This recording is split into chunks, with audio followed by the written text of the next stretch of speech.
Halo pemirsa, apa kabar? Senang sekali saya Wiki Adrian kembali menjumpai Anda dalam program Market Review, program yang akan membahas berbagai macam isu penggerak ekonomi Indonesia. Live streaming kami dapat Anda saksikan di www.idxchannel.com dan inilah Market Review selengkapnya. Ya, pandemi virus COVID-19 membuat perekonomian Indonesia mengalami tekanan. Hal ini pun berpengaruh kepada beberapa sektor industri, salah satunya adalah sektor properti. Sektor properti memiliki keterkaitan yang erat dengan penyembuhan perekonomian.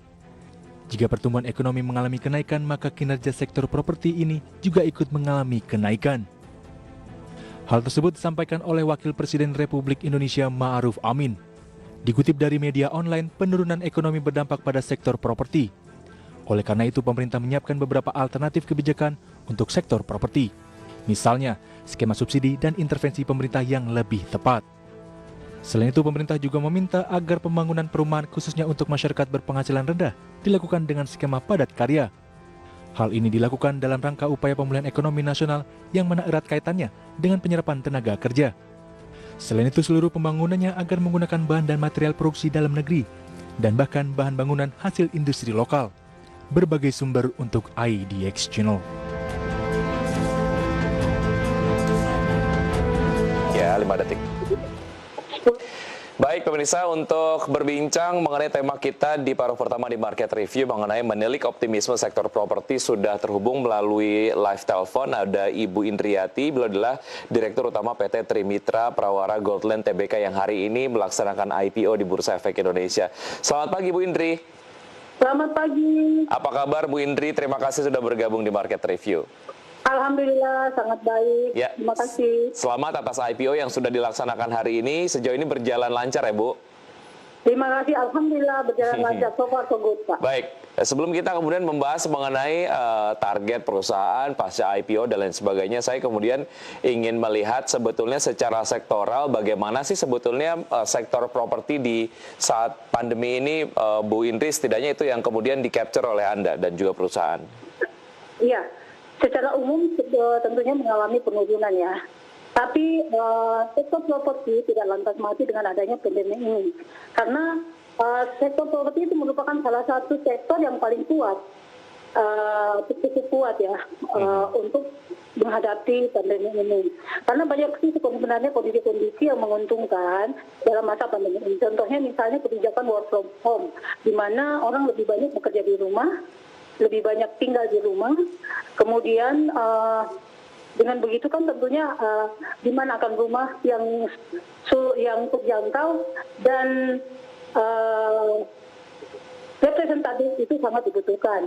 Kemudian juga seperti milenial yang tadinya ada anggaran untuk liburan, untuk hangout di kafe, tentunya bisa dialokasikan ke dalam pembayaran DP untuk hunian yang mereka pilih. Mungkin seperti itu.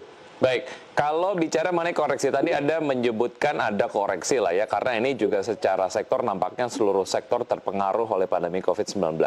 Kalau koreksi di sektor properti sendiri, setidaknya dari sudut pandang Anda seperti apa Bu Indri? Iya, betul. Kami juga mengalami koreksi. Kalau misalnya kita melihat dari laporan keuangan kami di tahun 2019, 31 Desember 2019 kami bisa membukukan laba sebesar 19 miliar.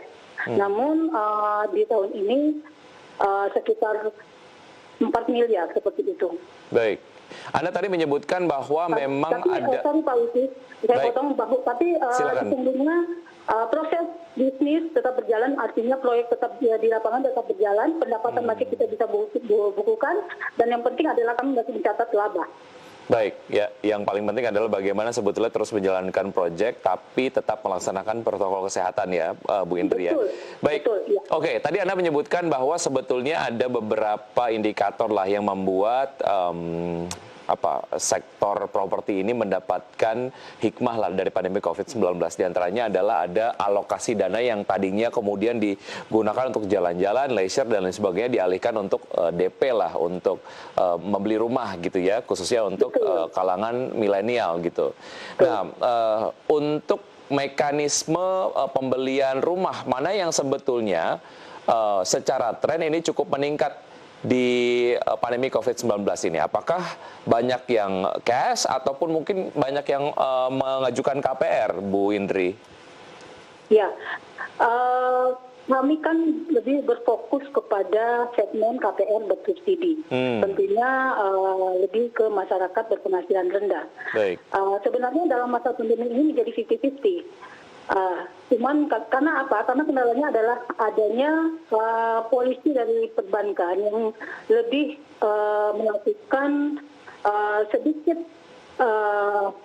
semacam pengetatan untuk pemberian KPR terhadap konsumen karena adanya beberapa restrukturisasi akibat pandemi ini.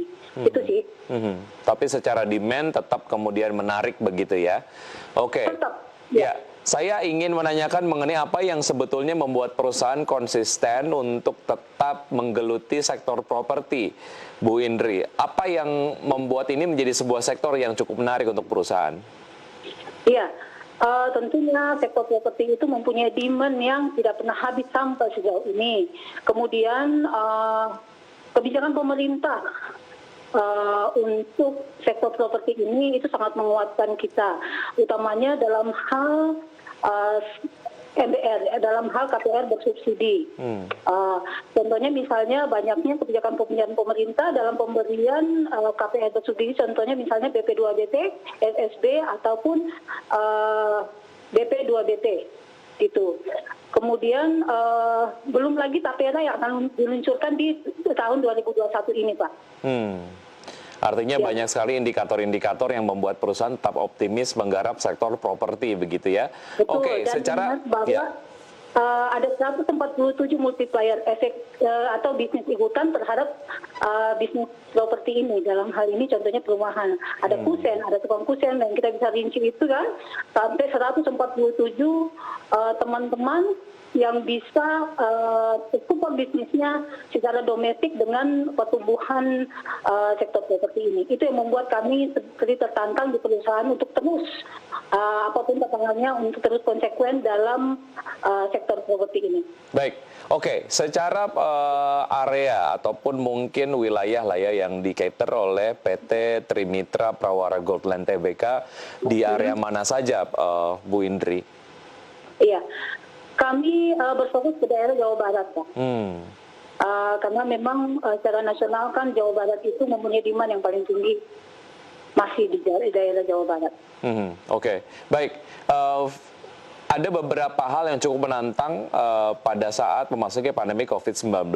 Di antaranya adalah mungkin ada pengurangan jam kerja di kantor karena harus melakukan physical distancing dan lain sebagainya.